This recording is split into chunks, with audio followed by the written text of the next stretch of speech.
Hey, church family. It's great to be talking to you again. And I'm thankful that many of you said you could hear better this week. I was able to use this microphone and get that plugged right into the camera after week one when a number of you said you couldn't hear. And so I'm glad it was easier to hear. One of you said, I just have old ears. And I was thinking to myself, no, you might. But that's not it. It's the fact that I was recording off of my MacBook with no quality microphone. So I'm glad this works better for us. Last week we looked at how born again Christians should be known or recognized by the hope that they have. We looked at First Peter chapter 1, and Peter talks about the living hope that we have a sure home and a future relationship with God, and how that hope, should impact how we live now. And this week we're going to talk about longing. Longing is a sister of sorts to hope. Longing is part of the hoping now process. At the beginning of last week, I shared a quote from G.K. Chesterton, and at the beginning of this video together, this time together, I'm going to share a quote from a brother of sorts. So we have hope and its sister of sorts, longing, and now we have two brothers, as it were, G.K. Chesterton, and you'll recognize this name, C.S. Lewis. C.S. Lewis, in Mere Christianity, said, "If I find in myself desires which nothing in this world can satisfy, the only logical explanation is that I was made for another world." Now, before I get too far, and we'll come back to that quote in just a minute, let me try to set hope and longing at the same table for you, but also show you how they are related and overlapping at times, but they're not the same thing.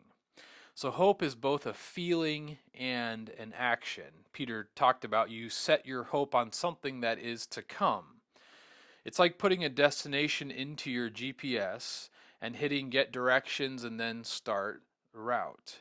As you drive towards your destination, you feel the process, you experience the drive. Perhaps you're enjoying the scenery. Just the other day, in an effort to get Will to fall asleep, he and I and Jack went for a drive while Julie was tied up with something else. And we drove over to Rushford, and just that beautiful drive along Highway 30. And so I was enjoying the process, and Jack was even enjoying the process. He said, "Dad, let's not go home yet. Let's keep driving and looking at this beautiful scenery." And so perhaps as you think about hope, you think about it as the experience of driving somewhere. Maybe as you drive, you're thinking, you're praying, you're listening to something on the radio. Whatever it is, hope is like the experience of driving somewhere. When you're tempted to think this will never end, you remember how far you've come. And with each mile you drive, you feel the getting closer to the destination. Each mile closer gives you a more confident feeling that this drive will be over before long and I'll be at my ending point. It's the happier version of I can't wait to be there. It's the glass half full, adult riding in the car perspective. We will get there before long. And in this sense, hope and joy come to be close friends. Now that's hope. Longing is just a feeling. It's an ache for the end. It's what should drive you to hope, but it's not hope itself. Longing is the sadder version of I can't wait to be there. It's the glass half empty. It's a kid riding in the car thinking the end is a long way off. I know it's coming, but are we there yet? Now, in putting it this way, I don't mean to say that hope and joy are happy and longing is sad. That's not at all what I want to communicate. I'm not trying to communicate that hope and joy are positive and longing is negative. There is joy and there is hope in beauty in longing. One of the challenges I want to encourage you with at the end of this, and I'll come back to this, circle back to it at the end, is that I want you to learn to embrace longing as an old friend. So I don't particularly know anything about chiropractors or massage therapists or anything like that. I know that my wife enjoys having her back rubbed, and oftentimes she'll get knots. That's not something I experience, and so I'm not able to really relate to this as well. But there'll be times where she'll get a knot in her back, and she'll ask me to kind of work on it a little bit, and I'm not very good at it.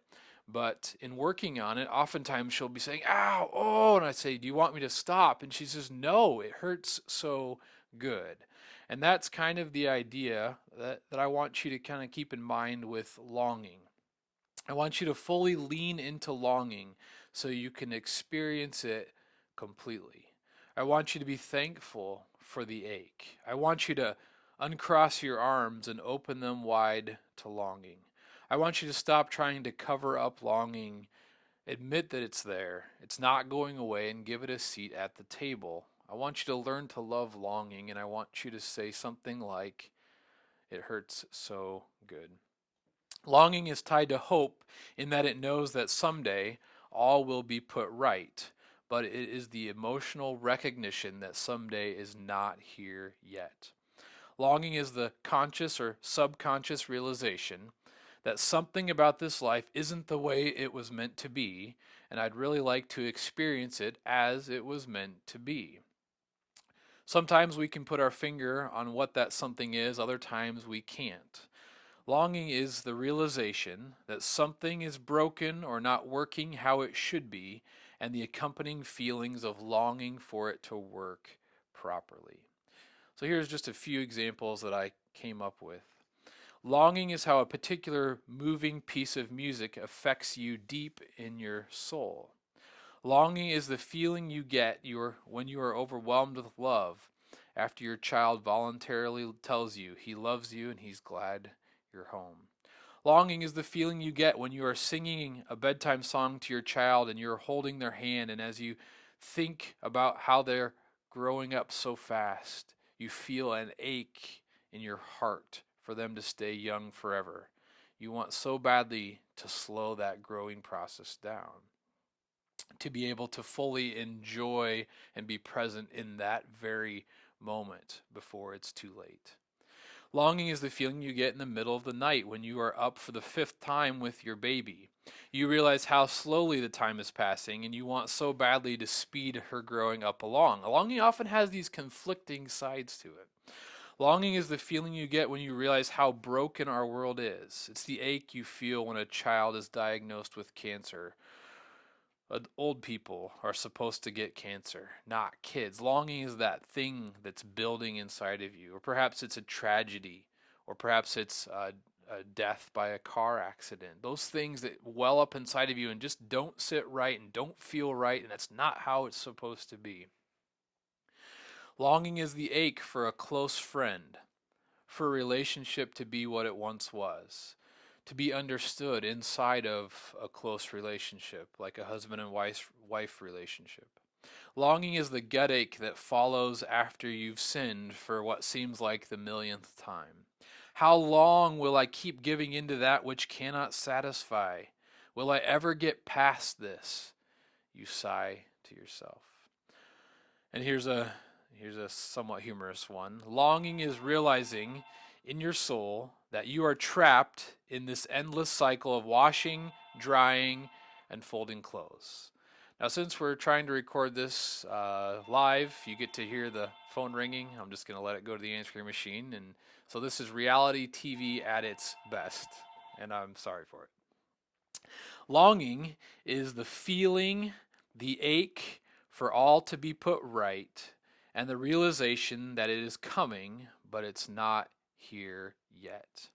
It ultimately is a desire to be free from the effects of sin and at home with God, where all will be as it should be. Sometimes we dress longing in different clothes and call it regret or nostalgia. And that's fine to do, but please don't limit longing to only those two outfits, and please don't think that longing is something to be ashamed of. Oftentimes we try to hide nostalgic feelings, or when we look back and there's some sort of a regret for what we wish we would have done, spent more time with our kids, or worked less, or whatever it might be. Oftentimes we view that negatively, and I don't want you to view negatively. I don't want you to view longing negatively. I've tried my best to define longing, give you some examples of it. You're going to have different examples in your life than I have in mine or that I shared. But ultimately, I think all of us know experientially what longing is like. And all of us know it when we see it and when we feel it. To be human really is to long. So let me return to C.S. Lewis and the phrase, we were created for a different world. As human beings, designed and created by God, we were created as immortals, designed for a forever relationship with God. And while our bodies have become mortal through sin, we die. We're in the process even of dying now as our bodies wear down and wear out. We were created as immortals, but our bodies have become mortal through sin. We still have an immortal soul. Our spirit, whatever you want to call it, will live on after our bodies die. And that soul longs for the day when all will be made right, where it will be able to accomplish fully the purpose for which it was made. Now, the idea of longing isn't just a Jack Lewis thing. Romans 8:18 through 25 is one of the classic longing passages in the Bible, and let me read that for you. Romans 8:18 through 25. For I consider that the sufferings of this present time are not worth comparing with the glory that is to be revealed to us. For the creation waits with eager longing for the revealing of the sons of God. For the creation was subjected to futility, not willingly, but because of him who subjected it in hope that the creation itself will be set free from its bondage to corruption and obtain the freedom of the glory of the children of God. For we know that the whole creation has been groaning together in the pains of childbirth until now. And not only the creation, but we ourselves, who have the first fruits of the Spirit, groan inwardly as we wait eagerly for the adoption as sons, the redemption of our bodies. For in this hope we were saved. Now hope that is seen is not hope. For who hopes for what he sees? But if we hope for what we do not see, we wait for it with patience.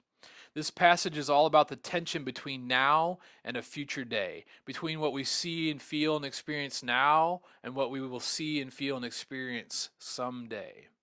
I want to encourage you with two thoughts from this text that I think will help you to long well. The first is keep the big picture in view. That's essentially what Paul is saying in verse 18, the first verse I read to you. For I consider that the sufferings of this present time are not worth comparing with the glory that is to be revealed to us.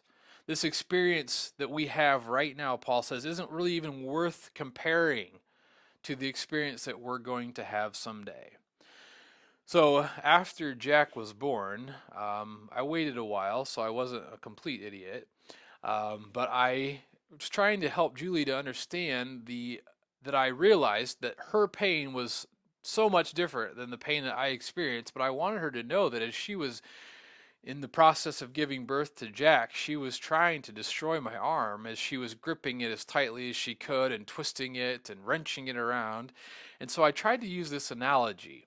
And all of you who are wives are probably already smiling right now. All the husbands are like, yes, yes, give a good analogy. And all the wives are like, there's nothing you can say. But here's what I tried to tell Julie, and then I'll explain to you what she said after I gave her this analogy. But I said to her, I realize that our levels of pain that we experienced during Jack's birth are very, very different. Mine was like stepping off a curb and twisting your ankle. Yours was like stepping off a curb and getting hit by a bus. So I was trying to explain, even though I didn't have the same level of pain that she did, and I'm sure all the wives are laughing, that even though I didn't have the same level of pain that she did, I still experienced some pain. And her remark was, if the person with the twisted ankle is complaining to the person who got hit by the bus, that shouldn't happen.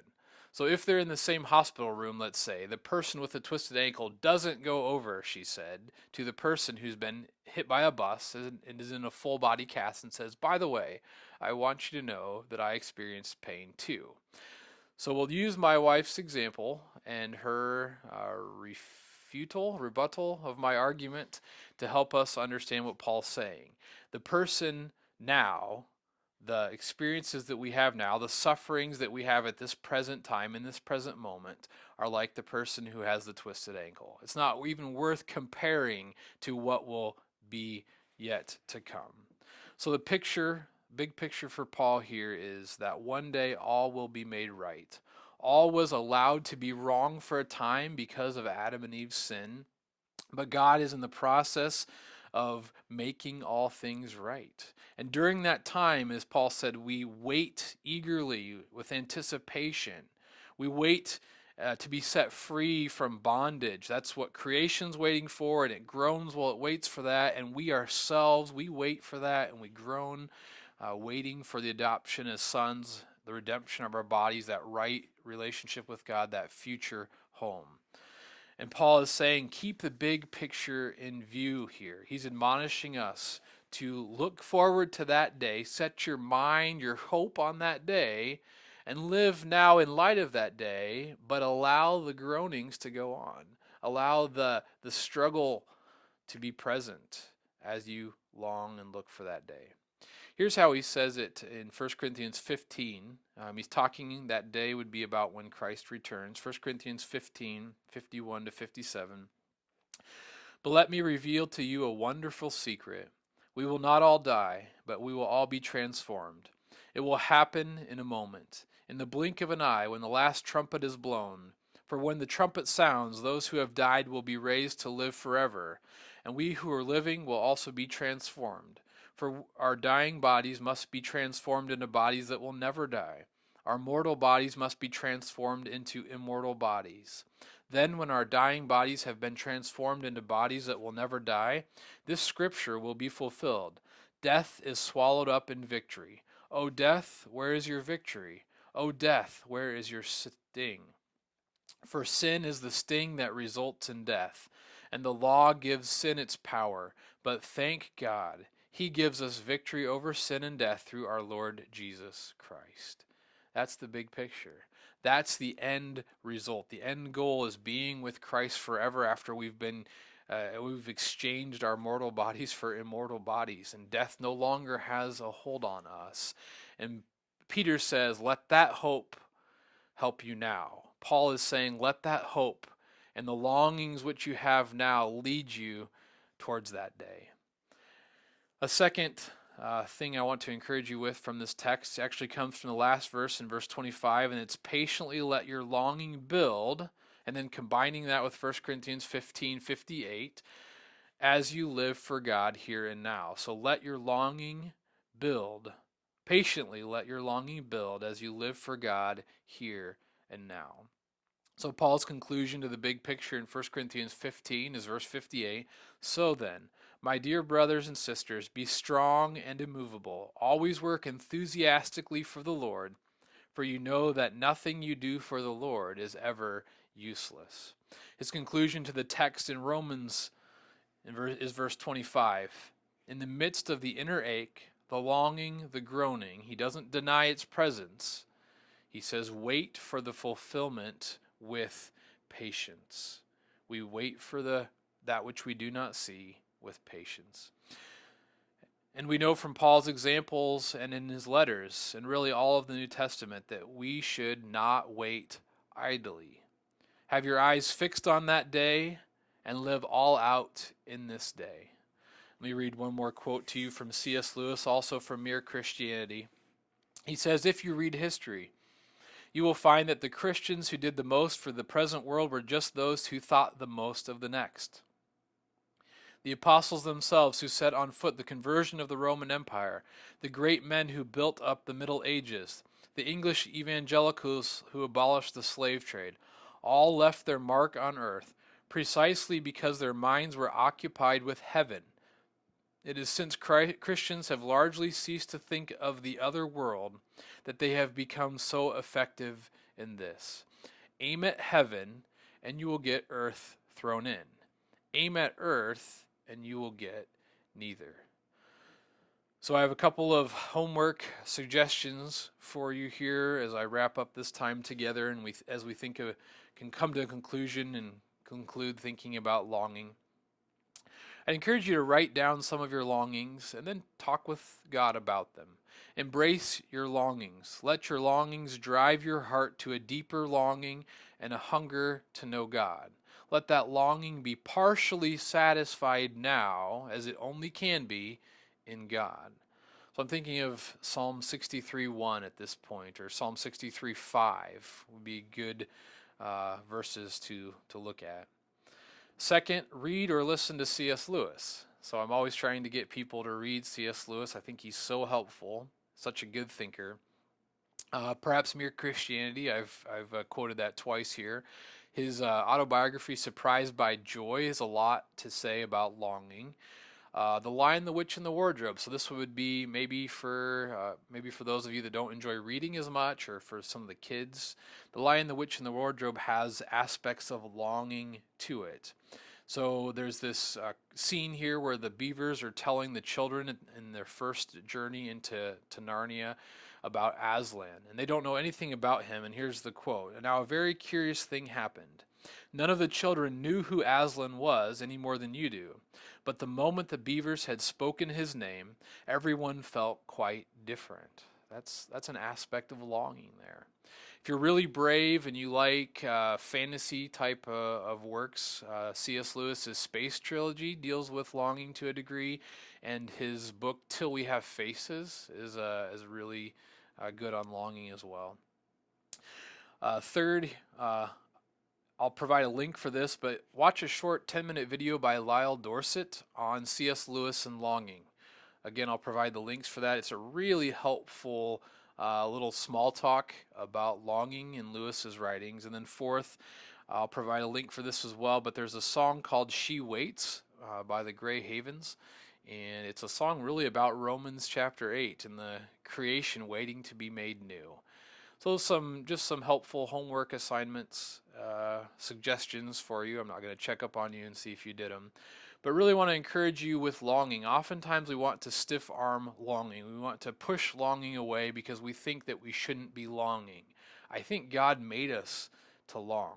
I think God understands that to be human is to long. I think he wants us to keep the big picture in mind, what our future home is, and hope in that sure hope of a future home and a right relationship with God. But yet, as we hope, to feel the fact that we're not there yet, and that's longing. And so I hope that this time has encouraged you to embrace longing. Let me pray for us as we close. God, would you help us to embrace longing? I think it's part of being human. It's part of living life in a fallen world. And would you help us to embrace it, and for that longing to push our hearts heavenward?